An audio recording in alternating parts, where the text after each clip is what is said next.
Galatasaray Atletico'dan xal alaraq play-off'u garantiləyəcək, yoxsa Okan Buruk bir daha sübut edəcək ki, Avropa onluq deyil. Atletico Madrid çox ziddiyyətli komandadır. Bir tərəfdən fikirləşmək olar ki, yaxşı Galatasaray öz evində Union və səfərdə Monaco uduzursa və üstəlik Fenerbahçe ilə də Superkubokda komanda çox bərbad təsir bağışlayırsa, Atletico ilə nə şansı ola bilər? Amma əslində Atletico'nun ən böyük iki problemi ondan ibarətdir ki, birinci olaraq komandanın ən ana futbolçularından biri olan Barrios, hansı ki dayaq müdafiə funksiyasını yerinə yetirir və komandanın bir növ düşünən beynidir. Bu maçda forma geyməyə bilər. Galatasaray mütləq olaraq müdafiədə say çoxluğuna malik olmalıdır. Çünki çox güman ki, burada Atletico'nun əslində 4 elitar seçimi var. Onlardan biri 100%, yəqin ki, Sorloth olacaq. Çünki bütün hava toplarında Sorloth istənilən Galatasaray müdafiəçisi üzərində Davinson Sanchezə daxil olmağı böyük bir avantaja malik olacaq. Atletico Madrid Diego Simeone rəhbərliyi altında cinahlardan çoxlu sayda asmalar, yəni cross etməkdən də çəkinmir. Bunda əslində məntiqi əsası var. Əgər Alexander Sorloth varsa, boyu o boydadır ki, istənilən halda sadəcə olaraq onun başı istiqamətə top getsə, iki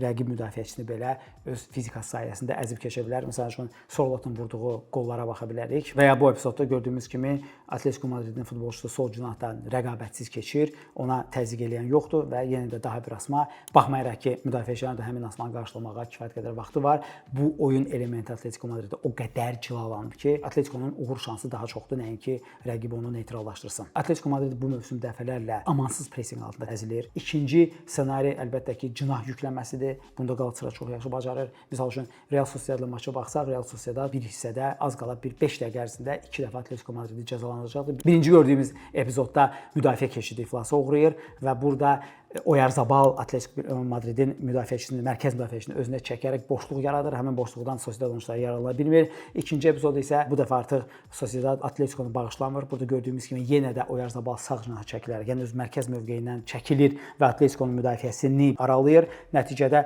bütün müdafiə kompakt olaraq həmin cinaha yüklənir və o biri cinahda olan Gedeş boş qalaraq çox rahat şəkildə fərqlənə bilir. Okan Buruk'un uğur qazanmaq ssenarisi və uğursuzluq ssenarisinin arasında fərq Osimhenin oynayıb oynamamasıdır və Osimhenin çox yaxşı bacardığı və Atletico Madridin bu mövsümdə dəfələrlə cəzalandığı daha bir element mərkəz müdafiəçiləri ilə cinah müdafiəçisi arasında boşluqdur və bu anda Atletico Madrid bilmir ki, cinah müdafiəçiləri bir növ aşağıya oturaraq, kompaktlaşaraq mərkəz müdafiəçilərə kömək eləsin, yoxsa bir qədər aralansın və bu elementdən komanda dəfələrlə cəzalanıb. Bunun ən böyük örnəklərindən biri Barselonanın komandaya vurduğu qollardır. Məsəl üçün burada Olmo'nun epizodunda görürük ki, Olmo həmin o elementdən istifadə edərək qol vurur. Digər epizod isə yarım cinahda mövqe alan Rafinha'nı Atletico'nun müdafiəsi bölə bilmir və nəticədə qapıya qol gəlir. Sizin fikrinizcə Galatasaray İstanbulda Atletico'dan ən azı bir xal alaraq play-off'u garanti edəcək, yoxsa komandanı daha bir iflas nəticə gözləyir?